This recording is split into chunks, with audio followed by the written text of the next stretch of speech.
udah di tempat tidur dari tadi. Lampu udah kamu matiin, HP udah kamu matiin, tapi kepala malah makin sibuk.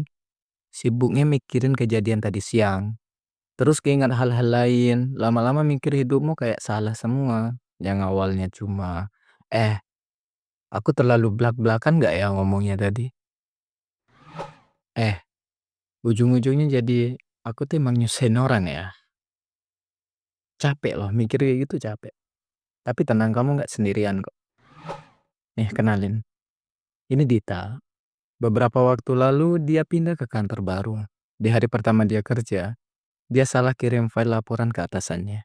Masalahnya sepele, tapi semenjak itu Dita ini kepikiran terus. Kepikiran seperti ini, bosku marah nggak ya? Duh, aku bikin kesan pertama yang kurang baik. Aku cocok nggak sih kerja di sini? Nah, padahal ya bosnya udah bilang, nggak masalah kok, tenang aja. Semua juga pernah salah. Bagus dong respon bosnya. Tapi pikiran Dita nggak bisa berhenti. Karena yang dia alami ini bukan sekadar mikir biasa, tapi overthinking.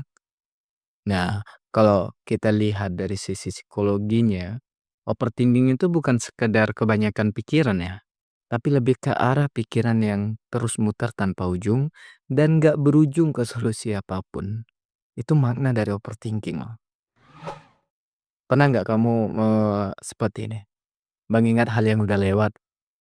Kenapa waktu itu aku nggak ngomong aja sih? Gitu.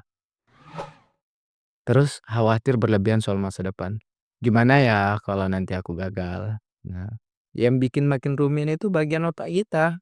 Otak yang mengatur logika dengan perencanaan, ya namanya prefrontal cortex. Justru bisa membuat operatif waktu kita cemas. Jadi, otak kita ini malah sibuk bikin skenario-skenario buruk yang sebenarnya belum tentu terjadi.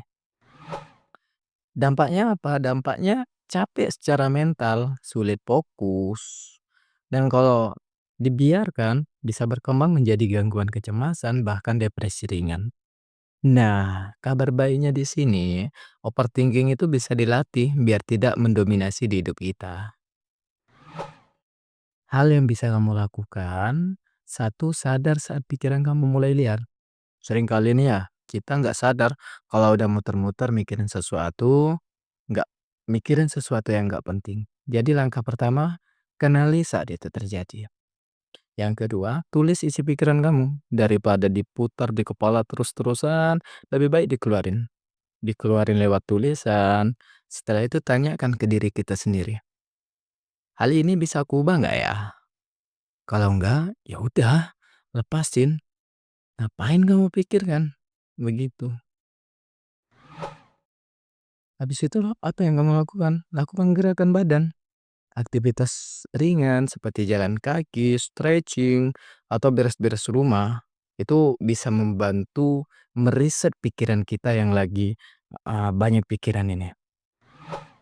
Yang keempat, bikin batas waktu buat mikir. Luangkan waktu khusus. Misalnya, luangkan waktu 10 menit sehari untuk memikirkan hal-hal yang bikin resah. Setelah lewat dari waktu 10 menit, latih diri kamu buat berhenti, kayak ngasih jam kerja untuk pikiranmu sendiri. Dan yang terakhir ini penting, belajar menerima hal yang di luar kendali. Kita tidak bisa mengontrol semua hal, tapi kita bisa belajar berdamai dengan hal itu. Betul? Kadang yang bikin lelah ini bukan masalahnya, tapi karena kita pengen kontrol semuanya. Nah, di sini kalau kamu overthinking bukan berarti kamu lemah, itu justru kamu peduli, kamu sensitif, kamu mau segalanya berjalan dengan baik. Tapi di sisi lain kamu jangan lupa, kamu justru perlu istirahat, gak semua harus kamu pikirkan sekarang juga. Pelan-pelan, belajar percaya bahwa apapun yang terjadi nanti kamu akan baik-baik saja.